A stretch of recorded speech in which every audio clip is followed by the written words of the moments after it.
ওরে অরিজিৎ, এত ক্লান্ত হয়ে বসে আছিস কেন? আবার ক্ষেতের কাজ ছিল নাকি? হ্যাঁ গো মৌ, সকাল থেকে ধান কাটছিলাম। রোদে শরীরটা পুড়ে গেছে। তবু কি করব বল, সংসার তো চালাতে হবে। সংসার চালানোর ভার তোর কাঁধেই। তোর মা তোকে বকেনি? এত কষ্ট করলে শরীর ভেঙে যাবে।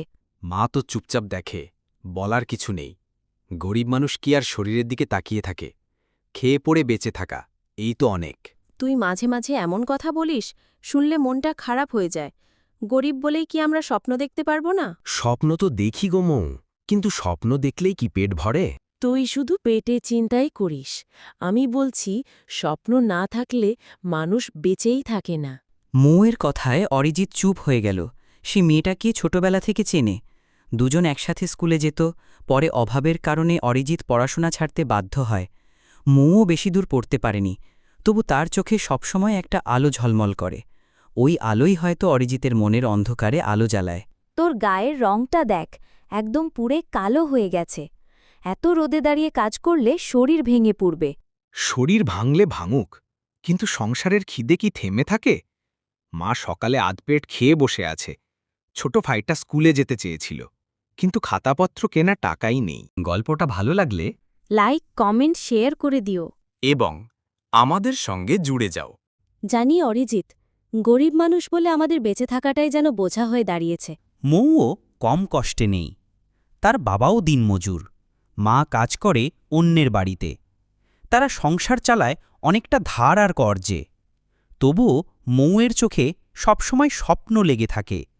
তার হাসি যেন দারিদ্র্যের অন্ধকারে এক টুকরো আলো। মন, কখনো কখনো মনে হয় আমরা যেন ভাগ্যের খেলনা। যতই চেষ্টা করি, যেন কোনো অদৃশ্য দেয়ালে আটকে যাই।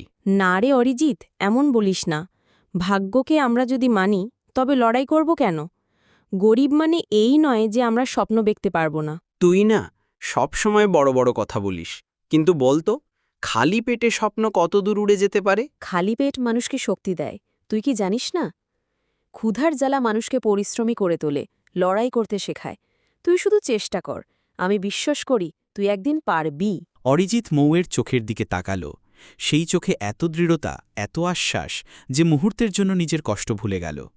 গরিব হলেও মৌ যেন এক অন্যরকম ধনী, আত্মবিশ্বাসে ধনী, মনের আলোতে ধনী। মৌ, তুই যদি না থাকতিস, হয়তো আমি অনেক আগেই ভেঙে পড়তাম। আমি তোকে ভাঙতে দেব না। আমরা গরিব, কিন্তু মন ভাঙা যাবে না। মনে যদি আলো থাকে, তবে খড়ের ঘরও স্বর্গ হয়ে যায়। তুই সত্যি আলাদা। দুজনের কথোপকথন চলতে থাকে।